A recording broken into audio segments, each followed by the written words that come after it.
A'udzubillahi minasyaitonirrajim. Bismillahirrahmanirrahim. Asyhadu an la ilaha illallah wa asyhadu anna Muhammadar Rasulullah. Wala haula wala quwwata illa billah. Alhamdulillah, kita bersyukur pada malam hari ini kita bisa berkumpul dan berada dalam majelis yang berkah ini.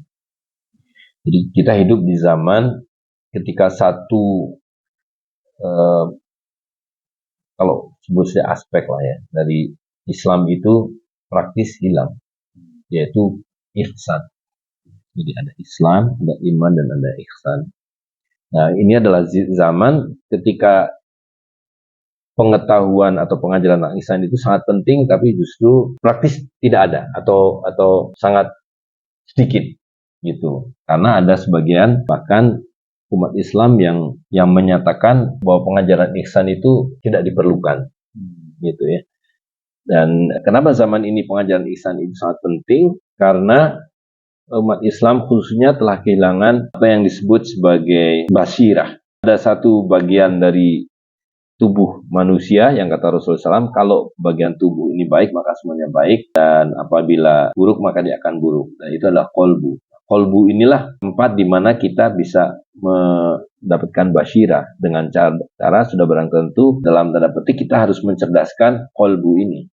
Dan itulah pengajaran ihsan atau yang secara teknis sering disebut sebagai tasawuf. Nah, tetapi tasawuf yang secara bahasa lain juga dikatakan sebagai pengajaran tentang hakikat itu harus didahului oleh tegaknya syariat. Gitu. Nah, justru di zaman ini pun sekarang ini syariat tidak ada. Dan karena itu Syekhul Qadir mengatakan bahwa ya sekarang ini sebetulnya kita belum bisa mengajarkan, bukan belum bisa mengajarkan tasawuf, tapi tasawuf belum bisa diterapkan gitu. Nah, maknanya adalah kecuali kita menegakkan syariat terlebih dahulu.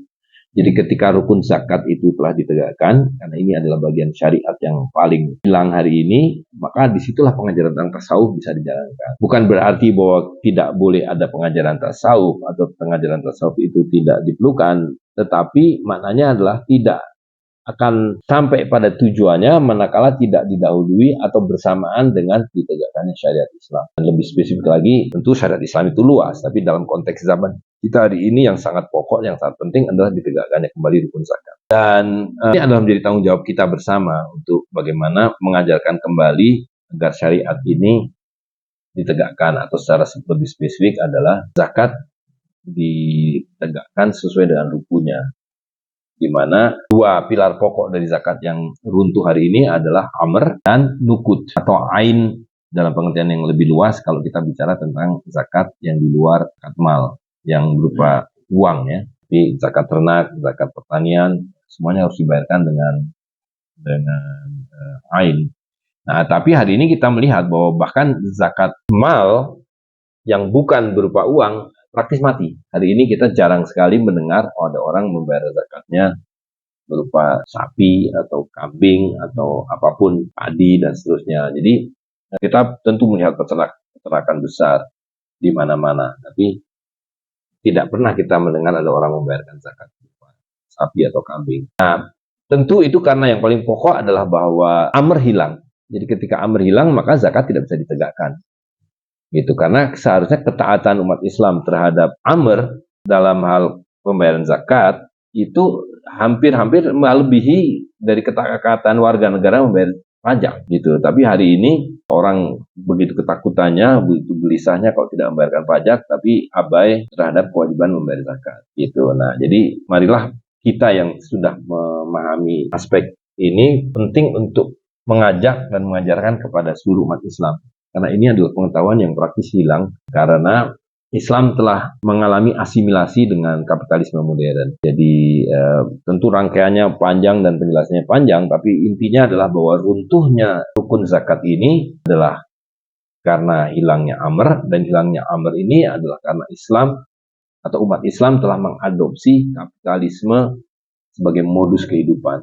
Dan itu dimulai dari bagaimana bermasyarakat, bagaimana bersosialisasi, bagaimana beribadah, bagaimana bermuamalah. Semuanya dasarnya adalah kapitalisme. Yang tidak lain itu adalah sistem riba. Jadi menjadi sangat penting bagi kita untuk memahamkan syariat Islam itu pada saat bersamaan adalah untuk mengenyahkan riba. Jadi menegakkan rukun zakat itu pada saat yang bersamaan sebetulnya adalah wujud dari peperangan kita terhadap riba. Jadi memang ini memerlukan satu penjelasan aspek-aspek, tetapi saya hanya ingin mengingatkan betapa signifikannya dan betapa pentingnya dua hal ini karena ini bersamaan. Jadi menegakkan rukun zakat dan menghadirkan yang hak, dan itu akan menghilangkan yang batil. Dalam konteks ini adalah riba. Karena betapa luar biasanya riba hari ini sudah merasuk ke dalam kehidupan. Jadi modus kehidupan orang modern hari ini adalah riba. Seolah-olah orang tidak bisa hidup tanpa riba. Atau lebih konkretnya adalah tanpa hutang berbunga.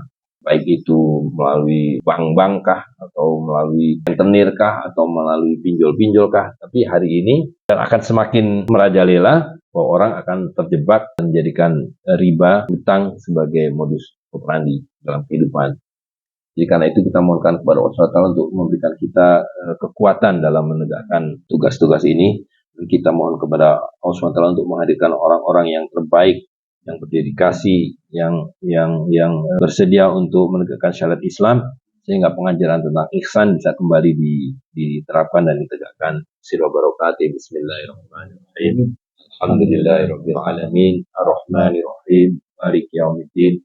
Iyyaka na'budu wa iyyaka nasta'in. Ihdinas siratal mustaqim, siratal ladzina an'amta 'alaihim ghairil maghdubi 'alaihim waladdallin. Amin. Subhana rabbika rabbil izzati amma yasifun, wassalamu alal mursalin, alhamdulillah.